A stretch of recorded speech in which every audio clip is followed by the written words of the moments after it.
Can you hear me okay? Yeah. Okay, good. Happy Halloween. Evan asked me to introduce him this morning, and I really wasn't sure what to say because, you know him as a classmate, a friend, team member, and brother. So I'm going to talk about Evan as our grandson. He's the oldest of our 6 grandchildren. He's kind, thoughtful, respectful, polite, and that is a reflection on how he's been raised. He likes to come out to our house and spend the night, which is always a treat for us. I know that there's things that lure him out there, Grandpa's tractor, the zero-turn lawnmower, the fire pit where he can play with matches and burn things, the good food, the comfortable bed, and if he's lucky, there's probably a demolition derby at the fairgrounds, and he might bring some friends. We'll have dinner out, we'll go upstairs and watch TV, and it's pretty a standard routine that we follow, and I think that's why he likes to come out to our place. And for some of you kids that have been there, you know it's very quiet. The routine is pretty much always the same, and I think it borders on being boring, but boring sometimes is okay. After dinner, we'll head up to the bonus room after we've stopped at the Dairy Queen, because we have to have a blizzard. And he'll head up to the blue recliner and the TV remote control and his cell phone, because one of you kids is probably sending a text message. In the fall, we'll watch college football. In the winter, we'll watch maybe a college basketball game or hockey. And in the spring and the summer, we'll probably watch Mythbusters, or maybe How It's Made, or perhaps maybe one of those survival shows, you know, where they eat bugs and live in the swamp. And if there isn't anything that's really exciting on TV, we have Jackass the movie.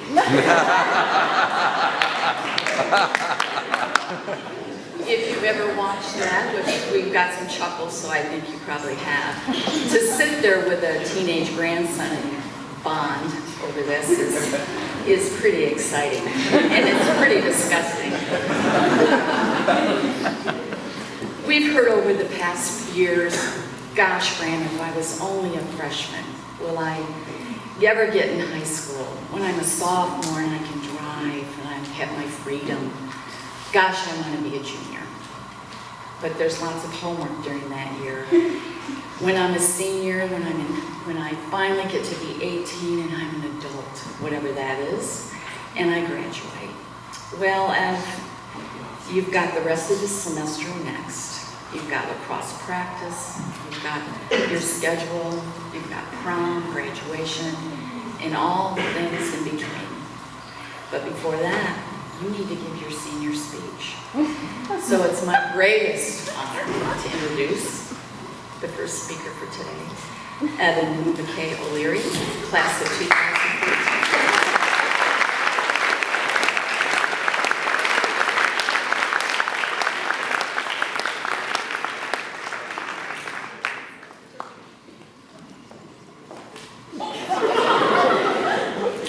As a teenager, I have broken a plethora of rules, be it for the purpose of helping out a friend, seeking a thrill, or simply because I disagreed with it. Many times, breaking rules has led me to inevitable consequences, but many times it has led me to the best stories that I have to date. While there are absolutely rules I wish I hadn't broken, there are a few that changed my life for the better. As a varsity lacrosse captain, it is strange to think of myself as an artist of any kind, which is why I have almost always kept my work to myself. Some of you may have seen my drawings, but never my poetry. I began writing poetry when I was a sophomore, after I came to the realization that I would never be able to sing. I often wrote my own music, but when I tried to vocalize the lyrics, it came out like Juna screaming at Seth for making an inappropriate comment, which is something I'm sure he would never do. So, I forgot the idea of singing and fell in love with the idea of writing poetry. You see, poetry is not just a collection of lines that are placed together in a rhyming pattern. In most cases, actually, poetry does not rhyme at all, but is simply a literary work in which special intensity is given to the expression of feelings and ideas through a distinctive style. Poetry is a language through which we can communicate our most confounding emotions in such an artistic fashion that they can be seen, touched, understood, accepted, appreciated, and internalized. So what does poetry have to do with breaking rules? In most cases, the two do not go hand in hand, but in my case, they kind of do. As a junior, sorry, Mom and Dad, I went to a local bar that is known for its open mic nights, and I had to pay my way in. I, being the inexperienced teenager that I was and still very much am, expected to be able to just scoot past any security while pretending to be on an important phone call. I was not happy to see that there was a short, orderly line formed outside the bar, and that each person was being forced to show some form of identification. I take pride in my ability to think quickly on my feet. So I just walked up to the line and assumed that I would figure something out. As I was moving closer to the front of the line, my brain began to feel quite empty. No matter how hard I tried to think of an intelligent white lie, nothing came to me. I had thoughts about jumping out of line to allot myself more time, but I determined that this would only draw more attention to myself, which was something that I desperately did not want. And I was next. I strolled up to the bouncer, and he asked for my age, and I immediately reached into my wallet and held up $21 and told him that each one represented a year of my life. I kind of paused and realized he was probably just going to take my cash, laugh at me, and force me to leave. However, to my amazement, he laughed, took the cash, and motioned for me to go in. This opened up a whole new world to me. A beautiful world like you see in the movies where people wear beanies and actually snap when people speak. Oftentimes, I have left a friend's house late at night, sorry Mom and Dad, or my own house to go to these events without anyone knowing. These nights are usually on Saturdays and most often go from 11 until 2. The first time I entered the bar, I was only 17 and was quite uncomfortable. Most people were having a drink and chatting, while I sat alone and ordered a Dr. Pepper. I sat at the bar for about 30 minutes, watching performers speak, and men attempting, but ultimately failing, in getting a girl's number, when I decided to slowly creep up to the stage. I was pretty tired, and just wanted to get this over with. No one else seemed to be eager to be next, so I gave it a shot. I walked up to the microphone, and the man in charge gave me a thumbs up and mouthed, "Good luck, kid." Something wasn't right, though. I hadn't put on my hat. I couldn't tell you why, but I always feel more comfortable when I wear it. So I'm gonna wear it today. My first grader is a cute little kid named Henry. The first time I met him, he glared up at me with his innocent brown eyes and said, "Hi, Evan. Sometimes I eat so fast I choke, and I'm afraid of the dark." And I'm immediately reminded of my 5-year-old self and want to tell Henry so many things about his future. Not only do I want to tell him things about himself, I want to warn him. Oh, do I want to warn him? I want to warn him about his teenage years, mostly. I want to tell him that when he's 13, he is not going to put his arm around that girl at the movies, and he is going to stare ever so blankly at the screen the whole time as if he were watching a movie by himself in his basement. He's going to feel like an idiot. And later that year, when he asked the same girl to dance during the slow songs, she's going to turn him down. And he's going to have to listen to Lips of an Angel all alone. Henry, when you turn 14, your opinion about the world will change. You will be constantly taught the golden rule, but all you will be able to think about is the fact that in the adult world, it is the money and gold that rules. Our society is a hypocrisy. There are men who make every decision for us, yet they call this place a democracy. It'll also anger you that all the money spent collectively on war last year is more than enough to eradicate poverty. We kill people who kill people because killing people is wrong. I think Rodney King said it best. Why can't we all just get along?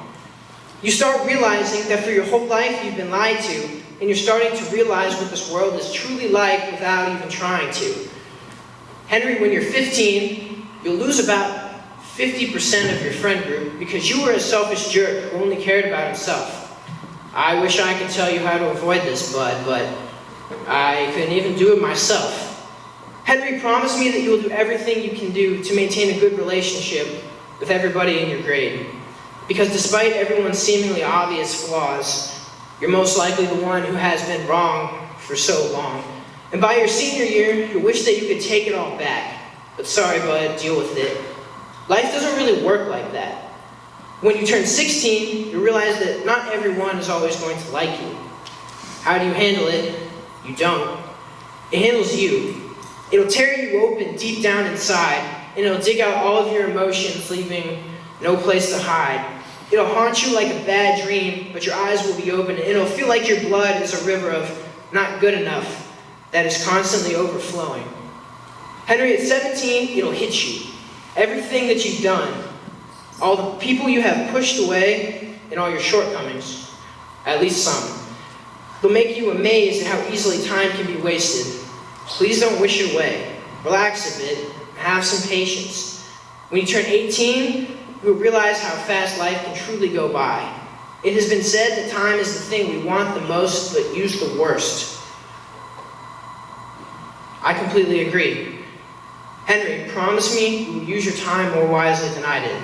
You have so much of it left before you even have to start counting it. You still have the chance to hide in your friend's closet when your mother comes to take you home, as if she will never find you, and you'll get to stay with your friend forever. You have the chance to be the best friend you can be to everyone, and you have the chance to change other people's lives. And I'm going to be honest with you. I'm not going to stand up here and tell you that you're going to be some huge success. I highly doubt you'll even change the world.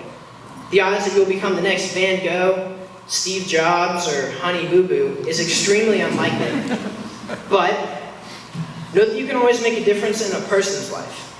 The size of the difference is not what matters, but is the amount of joy you get in doing the right thing. I want you to promise me a few things before I graduate. Henry, promise me that you will get into at least one fight against the wrong person, but for the right reason. Promise me that you will always question authority, because even though we might not know as much as we think we do, there was one point or another when the authority was 18 years old and giving a speech in front of his or her high school. Remember to chew your food slowly so that you don't choke. And I want you to know that even though I'm 18, sometimes the dark is still kind of scary for me too. And by this time, Henry has sat down in his chair and he's begun to tie his shoes together.